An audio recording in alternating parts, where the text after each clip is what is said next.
के थ्रू उन बच्चों को वो जोर से ठहाका मारें, थकान दूर हो जाए, फिर से बात शुरू कर दें। लेकिन इसमें दो बातें ध्यान रखने की होती हैं। एक तो हंसी मजाक इतना ना हो कि मेन कंटेंट छूट जाए, ऐसा भी कई बार होता है। और दूसरा, सैडली हंसी मजाक करने की एक तमीज़ होती है जो कई लोग ध्यान नहीं रखते हैं। हंसी मजाक इसलिए नहीं होना चाहिए कि हम सोसाइटी के वल्नरेबल सेक्शंस को और वल्नरेबल बना दें। हमारा सारा ह्यूमर औरतों पे ही हो, हमारा सारा ह्यूमर कुछ जातियों पे हो, हमारा सारा ह्यूमर LGBT पे हो, थर्ड जेंडर पे हो, तो हम मजाक के माध्यम से समाज को और गंदा बनाते हैं, समाज को अच्छा नहीं बनाते। ह्यूमर ऐसा हो जो इंसान को और बेहतर इंसान बनाए और साथ में हंसा भी सके। सर, कहते हैं कि IAS इंडिया की सबसे पावरफुल जॉब है। अब वही IAS ऑफिसर्स जब आपसे मिलते हैं, आपके स्टूडेंट्स जो पुराने, वो आकर आपके पैर छूते हैं, तो आपको कितना पावरफुल लगता है? कभी कभी ऐसा नहीं लगता कि कभी कभी लगता है आप उन्हें भगवान है? मतलब ऐसी वाली फीलिंग तो नहीं आती? पर्सनली मुझे बहुत बुरा लगता है कोई अगर मेरे पैर छूता है तो। कोई भी, सिर्फ मेरा बेटा है, मैं चाहता हूं कि मेरे पैर छुए, मेरे ना छुए, सबके छूता रहे। इसलिए नहीं कि मुझे बहुत अच्छा लगता है कोई मेरे पैर छुए, इसलिए कि उसको ये आदत रहे कि झुकना सीखना है। सिर्फ इसलिए मैं अपने पेरेंट्स के, अपने बड़ों के पैर जरूर छूता हूं। मुझे इस बात में बहुत आस्था नहीं है कि आशीर्वाद मिलने से बहुत कुछ होता है जीवन में। मैं बहुत ही साइंटिफिक माइंड का आदमी हूं और मुझे बहुत संदेह होता है बातों पे। मैं बहुत जल्दी भरोसा नहीं करता हूं। मुझे बहुत भरोसा नहीं है कि आशीर्वाद से कुछ होता है जीवन में, सिवाय इसके कि अच्छी फीलिंग होती है। अच्छी फीलिंग से आप सच में कुछ अच्छा कर लेते हैं, इस सेंस में होता है। पर ह्यूमिलिटी आती है, विनम्रता आती है, इसलिए पैर छूना मुझे अच्छा लगता है। कोई IAS मेरे पैर छुए, मैं अच्छा फील नहीं करता हूँ, मैं उनसे हाथ मिलाना पसंद करता हूँ। लेकिन हाँ, कभी कभी ये तो लगता ही है कि ऐसे ताकतवर लोग मुझे जानते हैं।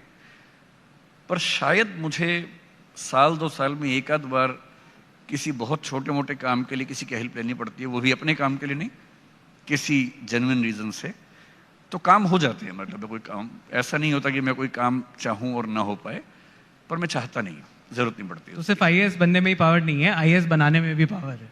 बहुत पावर है, IAS बनाने में बहुत पावर है।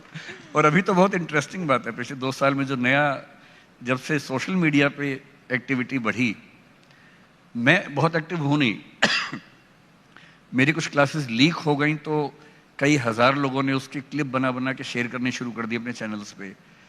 करीब 15-20 हज़ार चैनल्स हैं, जिनमें से मेरे केवल 2 हैं और हम क्लिप शेयर नहीं करते हैं। तो मुझे नहीं पता कौन लोग हैं, पर उनकी वजह से हुआ ये कि अब मैं जहाँ जाता हूँ तो पर्सनल कुछ नहीं बचा मेरे जीवन में। लेकिन एक बहुत इंटरेस्टिंग फिनोमेना क्या हुआ, इस बीच में कुछ बहुत सीनियर किस्म के लोग, including A cabinet minister in the centre, including a chief secretary of one state government, उन लोगों ने मुझे फ़ोन किए और कहा कि हम रोज़ आपकी क्लास देखते हैं and we have become your students. अब ये बड़ा इंटरेस्टिंग है कि जो मुझसे 10-20 साल बड़े हैं, इतने ऊंचे पदों पे हैं, जब वो ऐसी बात कहते हैं तो जब मिलते हैं तो पैर मैं ही छू लेता हूँ उनके, लेकिन कहते वो हैं कि तो बड़ा इंटरेस्टिंग है। अच्छा, इंटरेस्टिंग फिनोमेना है। सर, अब मेरे पास कुछ स्टूडेंट्स के सवाल हैं, थोड़े से नालायकी के लगे तो आप बिल्कुल ये मत समझिएगा कि ये मैंने लिखे हैं, ये स्टूडेंट्स के ही हैं। पहला सवाल है सर, रट्टा लगाने का टैलेंट IAS क्रैक करने के लिए कितना जरूरी है? बहुत थोड़ा सा, ज्यादा नहीं। कुछ बातें तो आपको रटनी ही पड़ती हैं, कुछ भी आप मीडिया में वहां भी रटना पड़ता होगा कुछ बातें। जैसे यहाँ आपका ऑप्शन है कि आप कार्ड लेके आ सकते हैं, UPSC में ऑप्शन नहीं होता ये वाला, तो उनको याद करना पड़ता है। अब जैसे मैप है, इंडिया का मैप है, इंडिया के लेफ्ट में पाकिस्तान है, ये कोई लॉजिक की बात तो है नहीं, तो याद ही करना पड़ेगा। पाकिस्तान के बाद अफगानिस्तान, याद ही करना पड़ेगा। तो अब हिस्ट्री में किसी किंग के बाद दूसरा किंग आया है, याद ही करना पड़ेगा ना। So a lot of things are to be marked up, लेकिन रटना is only 10-15% of IAS preparation, बाकी अंडरस्टैंडिंग का मामला है। सर, अगला सवाल है कि पढ़ाई करते करते मुझे गर्लफ्रेंड की बहुत याद आती है, मैं क्या करूं? मिल लो क्योंकि अगर आप उससे नहीं मिलेंगे तो याद में ज्यादा समय खराब करेंगे, और 2-4 बार मिल लेंगे तो मिलने की इच्छा वैसे भी कम हो जाएगी, फिर आप पढ़ाई करेंगे। And this is not only about the girlfriends, this is also about the boyfriends. It's a gender neutral statement. क्योंकि ज्यादा याद इसलिए आ रही है कि कम मिले हैं। फैमिलियरिटी ब्रीड्स कंटेम्प्ट बहुत सामान्य सा नियम है। 10-20 बार मिल लीजिए, फिर कम मिलेंगे। मनी डजंट मैटर, ये लाइफ में कितना पैसा कमाने के बाद कहा जा सकता है?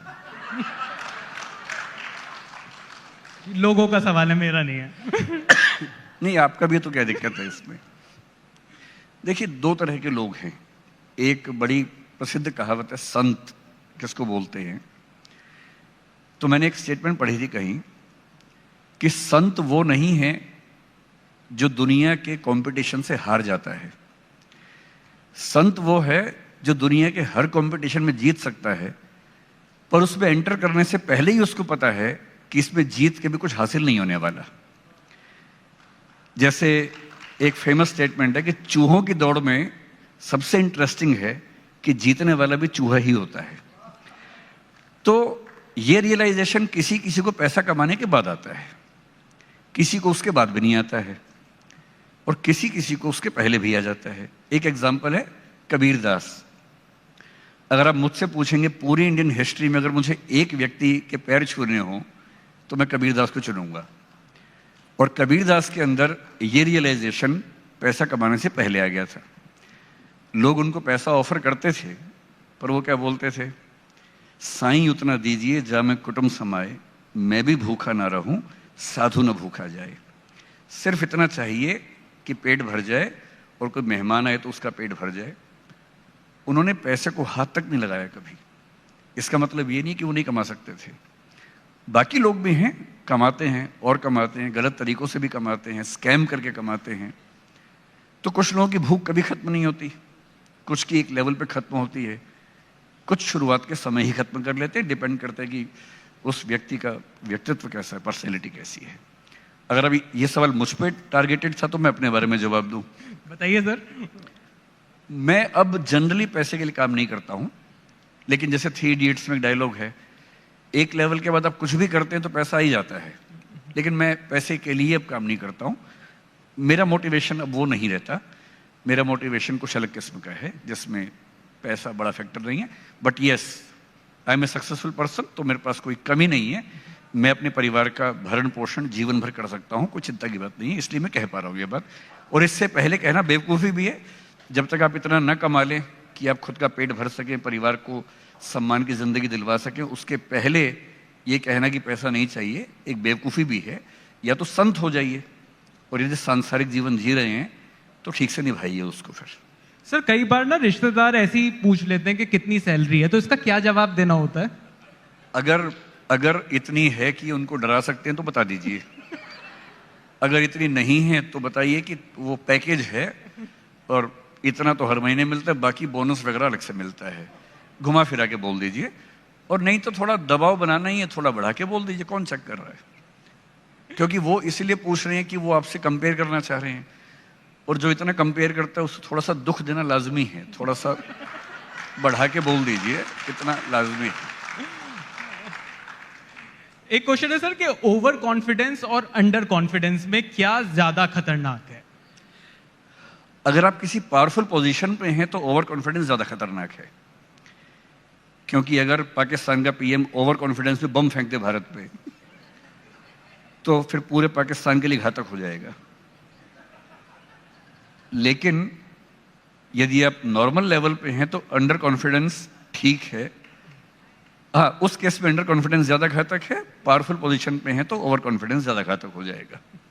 सर इसमें मेरा लास्ट क्वेश्चन है, ये जो बच्चों ने जो क्वेश्चन पूछे थे कि 3 गलतियां जो स्टूडेंट लाइफ में नहीं करनी चाहिए, मेरा भी फेवरेट क्वेश्चन है। पहली गलती, अपना प्रश्न किसी और का बता के नहीं पूछना चाहिए।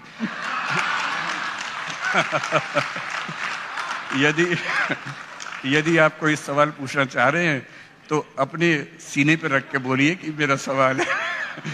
यानी कि छिप के बंदूक क्यों चलानी है, खुल के चलाइए। ऐसा क्या है?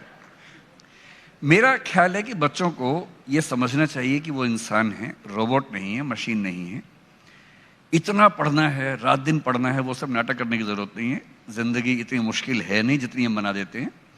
मैं बच्चों से पहले दिन बोलता हूँ 8 घंटे पढ़ो, 8 घंटे सो, 8 घंटे मौज मस्ती करो तो आईएएस बन जाओगे, इससे ज़्यादा मत पढ़ो। दूसरा, केवल किताबें मत पढ़ो, जिंदगी को भी पढ़ो, दोस्तों को भी पढ़ो, आसपास के समाज को भी पढ़ो। सप्ताह में एक फिल्म जरूर देखो, दिन में 1 घंटा अपने दोस्तों से गप्पे जरूर मारो, किसी अच्छे टॉपिक पे हो तो बढ़िया, वरना बिचिंग करो, कुछ भी करो, पर बातचीत करो, ताकि बात करने का शऊर भी सीखो, सोशल स्किल्स भी सीखो। और ये जिंदगी जीनी है, आईएएस बनना should be A part of life, it should not be life. और मुझे एक अमेरिकन प्रैग्मेटिक फिलोसफर 20वीं सेंचुरी के हैं, एजुकेशन में बड़ा अच्छा काम किया, जॉन डीवी, शायद आपने सुना होगा।